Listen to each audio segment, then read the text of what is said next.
દાહોદના જેરજીત ગઢમાં પંચાયતના બાંધકામમાં ભ્રષ્ટાચાર હોવાના આક્ષેપ રુદ્ર કોર્પોરેશન નામની એજન્સી દ્વારા હલકી ગુણવત્તાનું કામ કરતા હોવાના ગ્રામજનોનો આક્ષેપ કોન્ટ્રાક્ટરને વારંવાર રજૂઆત કરવા છતાં કોઈ જ જવાબ ન મળતો હોવાનો ગ્રામજનોનો આરોપ।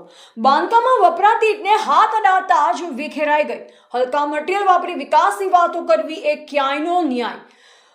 કોલમો તો જાણે હાથ અડાવતા જ રેતીની જેમ વિખરી। સ્થાનિક લોકોનો કોન્ટ્રાક્ટર ઉપર ભારે રોષ। જો ગ્રામ પંચાયત બનાવવામાં ભ્રષ્ટાચાર કર્યો હોય તો ગામનો વિકાસ કેવી રીતે થશે? શું તંત્રની સામે પગલાં લેશે કે કેમ? તેવા અનેકો સવાલ ઊભા થયા છે। રિપોર્ટર હિતેશ પ્રજાપતિ, દાહોદ। આજરોજ જેરજીત ગામે આપણે ઉપસ્થિત છે અને આજરોજ અમારા ગામની ગ્રામ સભા હતી અને આ નવીન પંચાયત ઘરનું કામ ચાલુ છે, એની બાજુમાં સબ સેન્ટર છે, ત્યાં અમારી ગ્રામ સભા હતી અને ગ્રામ સભા પૂરી થયા પછી અમને કામ નજરે પડ્યું, પંચાયતનું કામ ચાલુ છે, તો અમે બધાએ જોયું કે કેવું કામ ચાલે છે। ત્યારે આ કામમાં કોન્ટ્રાક્ટરની ઘોર બેદરકારી સામે આવી છે।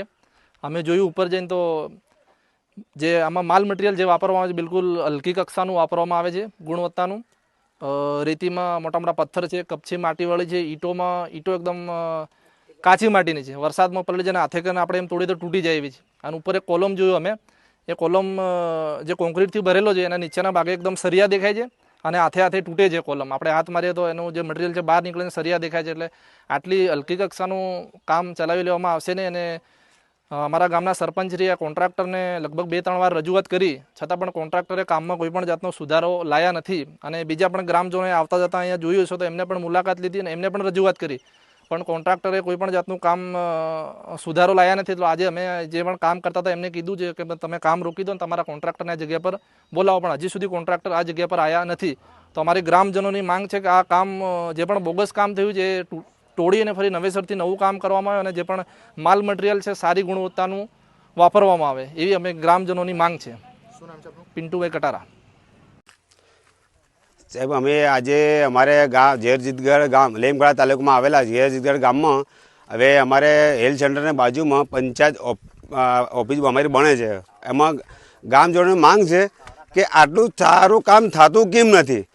અમે આ કામ એટલું અમે જો વેરા બિલ અમે આપીએ છીએ, અમે બધું આપીએ છીએ, ત્યાં છતાં કામ નહીં સારું થાય?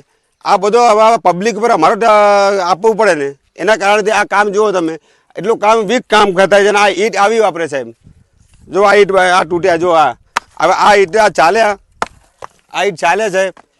એટલા માટે અમારા ગામજનોની માંગ છે કે કામ સારી રીતે અમારા ગામમાં થઈ શકે ને કામ સારી રીતે પૂર્ણ કરી શકે। એટલે કોન્ટ્રાક્ટરની જવાબદારી છે, કોન્ટ્રાક્ટર આવવું જોઈએ।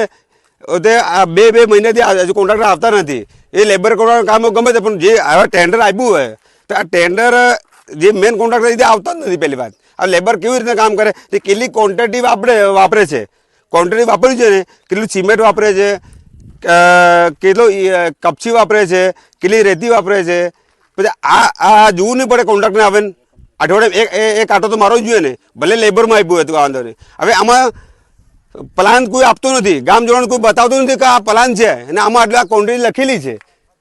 ક્વોન્ટિટી લખેલી તો છરિયા આપણે 150 સેન્ટર છરિયા બાંધવાના આવે, એમાં આકડી વચ્ચે આવતી હોય, તો આમાં ખાલી 200 સેન્ટર કોલમમાં ફૂટિંગમાં એમાં બી સારી રીતે કામ કર્યું નથી। હવે આમાં 35 રીતે અમારે આ ઓફિસ બનાવેલી છે, કેવી રીતે અમે જાણી શકીએ સાહેબ? શું નામ છે આપનું? દલુભાઈ શંકુભાઈ કટારા।